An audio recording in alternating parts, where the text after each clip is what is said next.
साल 2021 हर साल की तरह 2021 का स्वागत भी हम सभी ने बड़ी उम्मीदों के साथ किया था। दुनिया भर के लोगों को विश्वास था कि इस साल 2019 का असर खत्म हो जाएगा, यानी कोरोना खत्म हो जाएगा और दुनिया एक बार फिर से पहले जैसी ही बन जाएगी। बिना रोक टोक, बिना डर के हम कहीं भी कभी भी आ जा सकेंगे।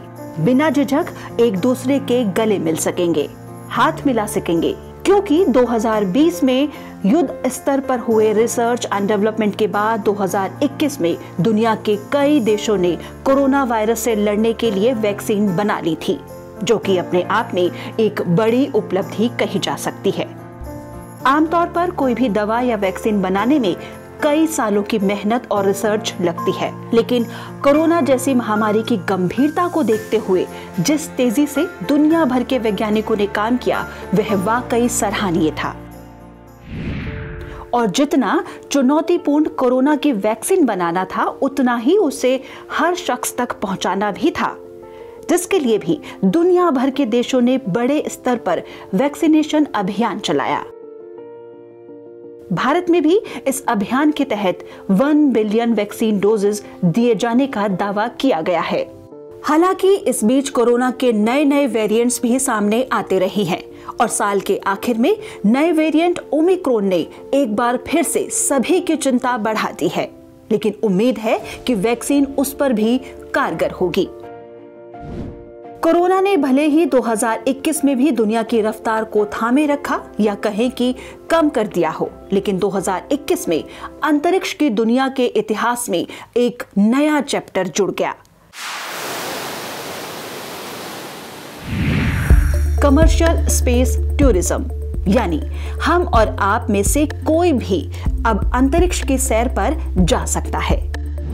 11 जुलाई को अरबपति उद्यमी रिचर्ड ब्रेंसन और उनकी टीम ने वर्जिन गैलेक्टिक विमान पर यूनिटी 22 मिशन के तहत अंतरिक्ष के छोर तक सफलतापूर्वक उड़ान भरी। इसे अंतरिक्ष पर्यटन की शुरुआत के तौर पर देखा और सराहा गया। उसके कुछ दिन बाद ही यानी 20 जुलाई को एक और अरबपति जेफ बेजोस और उनकी कंपनी ब्लू ओरिजिन ने आम लोगों के लिए अंतरिक्ष की सैर करने का रास्ता खोल दिया, जबकि अभी तक सिर्फ एस्ट्रोनॉट ही अंतरिक्ष में जा सकते थे। इसके अलावा 2021 में विज्ञान की दुनिया में एक इतिहास रचते हुए 14 दिसंबर को नासा के अंतरिक्ष यान पार्क सोलर प्रोब ने पहली बार सूर्य के कोरोना को छूकर वो उपलब्धि हासिल की जिसे अब तक असंभव माना जाता था। पार्कर सोलर प्रोब को नासा ने 2018 में लॉन्च किया था। इससे पहले ऐसी ही एक उपलब्धि 18 फरवरी को मिली जब नासा ने अपने परसिवियरेंस मार्स रोवर को जेजेरो क्रेटर में सफलतापूर्वक लैंड कराया।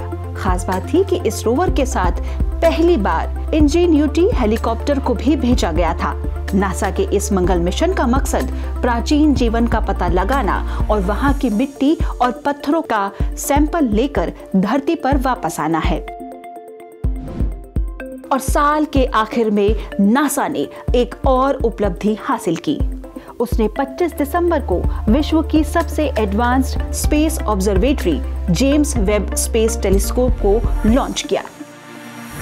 करीब $10 बिलियन वाले इस वेब को हबल टेलीस्कोप का उत्तराधिकारी माना जा रहा है, क्योंकि यह हबल टेलीस्कोप से कई गुना गहनता से ब्रह्मांड का अध्ययन कर सकता है।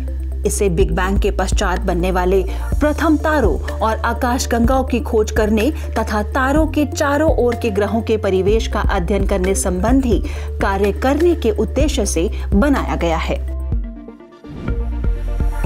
दूसरी तरफ 2021 में भारत के पुणे स्थित विशाल मीटर वेव रेडियो टेलीस्कोप यानी उन्नत GMRT ने भी कई महत्वपूर्ण उपलब्धियां अपने नाम की है।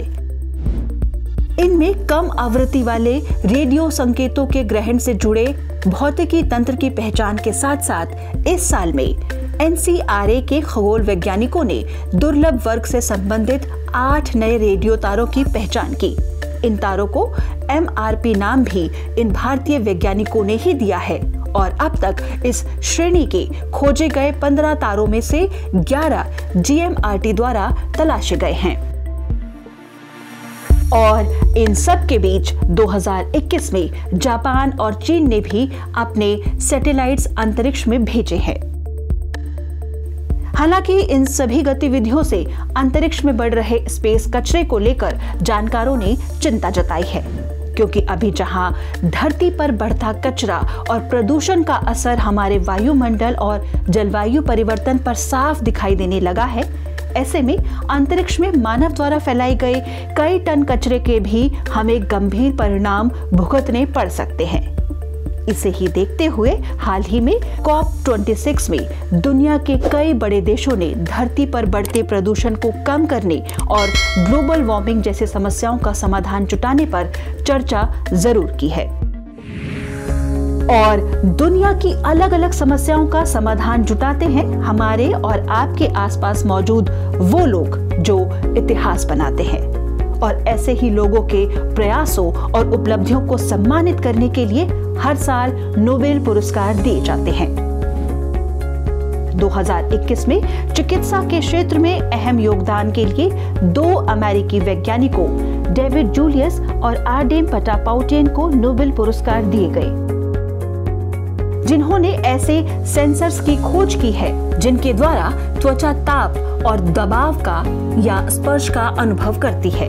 जबकि भौतिकी के क्षेत्र में अनसुलझी गुत्थियां सुलझाने वाले 3 भौतिकी वैज्ञानिकों अमेरिका के सुयोकोरो मनाबे, जर्मनी के क्लास हेसलमैन और इटली के जियोर्जियो पेरिसी को चुना गया। वहीं रसायन के नोबेल पुरस्कार के लिए इस बार एसीमेट्रिक ऑर्गेन कैटालिसिस के क्षेत्र में शोध करने वाले 2 वैज्ञानिकों जर्मनी के बेंजामिन लिस्ट और अमेरिका के डेविड मैकमिलन को नोबेल पुरस्कार दिए गए। इसके अलावा महान भारतीय गणितज्ञ श्रीनिवास रामानुजन की याद में भी हर साल गणित के क्षेत्र में रामानुजन पुरस्कार दिए जाते हैं, जिसकी गिनती दुनिया के प्रतिष्ठित पुरस्कारों में होती है।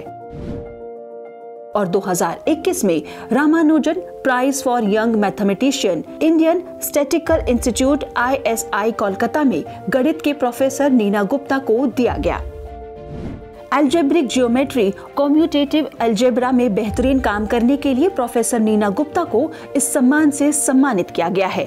यह पुरस्कार पाने वाली वह तीसरी महिला बन गई हैं। वहीं अब तक 4 भारतीयों को यह पुरस्कार मिल चुका है। गणितज्ञ श्रीनिवास रामानुजन की स्मृति में वर्ष 2005 में इस पुरस्कार की शुरुआत हुई थी, जो विकासशील देशों के युवा गणितज्ञों को दिया जाता है। इसे international centre for theoretical physics Ramanujan पुरस्कार भी कहा जाता है, जो international centre for theoretical physics, department of science and technology और इंटरनेशनल मैथमेटिकल यूनियन द्वारा प्रदान किए जाते हैं। यह महज कुछ वो खास घटनाएं और उपलब्धियां हैं जिन्होंने 2021 के इतिहास में अपनी अहम जगह बनाई है, और जाहिर है 2021 की यह सभी घटनाएं आने वाले सालों में भी साइंस एंड टेक्नोलॉजी के क्षेत्र में मील का पत्थर साबित होंगी।